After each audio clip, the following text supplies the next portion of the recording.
welcome to this deep dive. When we think about saving the planet, we usually picture billion-dollar carbon capture arrays or like global satellite networks. But today's mission is exploring why the common willow bush is actually this secret ecological powerhouse.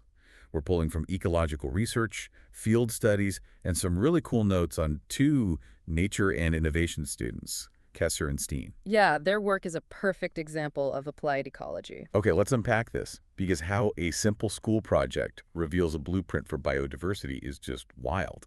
Kesser and Steen are basically using willow as a core part of their new mini-forest, and they're also putting it in their homemade seaweed compost for the raised beds in their kitchen garden. Right, and the way it started is so clever. They peeled the bark to cold brew this willow water tea to use as a natural rooting hormone, because willow is just packed with salicylic acid. Oh, so it helps other plants grow roots. Exactly. And the funny thing is, the remaining cuttings they had left over just grew so incredibly aggressively that they ended up planting them. And those cuttings became the entire foundation for their new mini forest. That is amazing. It's basically a botanical DIY starter kit that just keeps giving. It really is. And what's fascinating here is the ecological why behind it all, like why willow is so important. Grey willow, specifically Salix cinerea, is absolutely crucial for bees. Because it blooms early, right? I read that. Yeah, exceptionally early in the spring. Female bees completely rely on that massive early flush of pollen. They use it as an essential protein source to basically make these little lunch boxes for their eggs. Wow, lunch boxes for the eggs. I love that. Right. And it directly counteracts this massive decline in pollinators we're seeing, which, really threatens human food security. Plus, it serves as a mandatory host for specific butterflies, like the mourning cloak. So it completely anchors the above-ground ecosystem. But moving from how willow feeds the skies to how it feeds the earth, let's talk about that compost Kesser and Steen are making. Yeah, the below-ground engine is just as aggressive. Willow's woody, fibrous nature is actually perfect for building humus. Especially when they mix it with their seaweed, right? Exactly. Or clovergrass. Mixing that tough carbon with the nitrogen source helped you hit this optimal 30-to-1 carbon-to-nitrogen ratio. Wait, aren't wood chips just mulch? Is this actually fertilizing the soil? Well, it's an important distinction. It's a soil conditioner, not a direct fertilizer.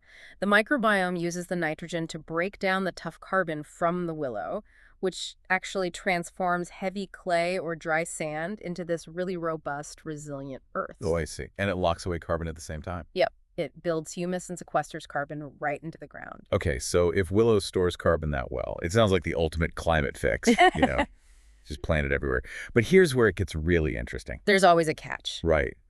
Building humus is actually a massive, slow undertaking. I mean, the research shows increasing it by just 0.1% requires 1,000 kilograms of carbon per hectare.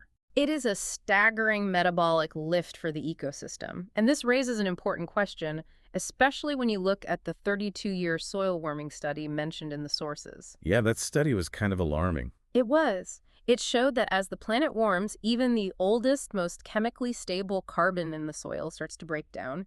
The heat basically puts the microbial activity into overdrive. Wait, really? The heat just forces the bacteria to eat the stored carbon? Exactly. They start respiring it right back out into the atmosphere as CO2.